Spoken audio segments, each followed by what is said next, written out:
ಹೌದು, ರಾಜ್ಯದ ಸಾರ್ವಜನಿಕ ಸ್ಥಳಗಳಲ್ಲಿ ರಾಷ್ಟ್ರೀಯ ಸ್ವಯಂ ಸೇವಕ್ ಸಂಘದ ಯಾವುದೇ ಕಾರ್ಯಚಟುವಟಿಕೆಗಳನ್ನು ನಡೆಸದಂತೆ ಸಚಿವ ಪ್ರಿಯಾಂಕ್ ಖರ್ಗೆ ಮುಖ್ಯಮಂತ್ರಿಗಳಿಗೆ ಪತ್ರ ಬರೆದಿದ್ದು, ಈ ಪತ್ರದ ಬಗ್ಗೆ ಪರ ವಿರೋಧದ ಚರ್ಚೆಗಳು ರಾಜ್ಯದಲ್ಲಿ ಜೋರಾಗಿಯೇ ನಡೆದಿವೆ.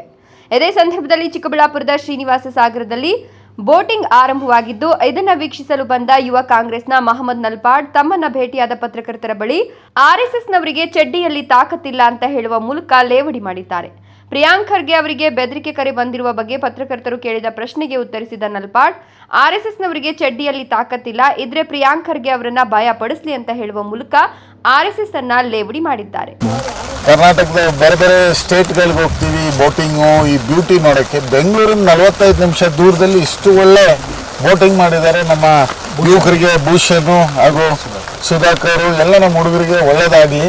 ಮುಂದೆ ಅನಿಲ್ ಒಳ್ಳೆ ಬೈಕು, ಜೆಟ್ಸ್ಕಿ, ಇಂಡಿವಿಜುವಲ್ ಬೈಕ್ಸ್ ಎಲ್ಲ ತಗೊಂಡ್ಬನ್ನಿ. ಎಲ್ಲ ಯುವಕರು ಎಲ್ಲ ಕಡೆಯಿಂದ ಬಂದು ಇಲ್ಲಿ ಎಂಜಾಯ್ ಮಾಡಕ್ಕೆ ಒಳ್ಳೆ ಒಂದು ಅವಕಾಶ ಆಗಬೇಕು. ಈ ಏರಿಯಾ ಇನ್ನೂ ಡೆವಲಪ್ ಆಗಬೇಕು ಅಂತ ನಾನು ಕೇಳ್ತೀನಿ. ಆರ್ ಎಸ್ ಎಸ್ ಇನ್ನೂ ತಾಕತ್ತಿಲ್ಲ ಅವರ ಚಡ್ಡಿಯಲ್ಲಿ ನಮ್ಮ ಪ್ರಿಯಾಂಕ್ ಖರ್ಗೆ ಅವ್ರನ್ನ ಭಯಪಡಿಸಕ್ಕೆ. ತಾಕತ್ತಿದ್ರೆ ಮಾಡಕ್ಕೆ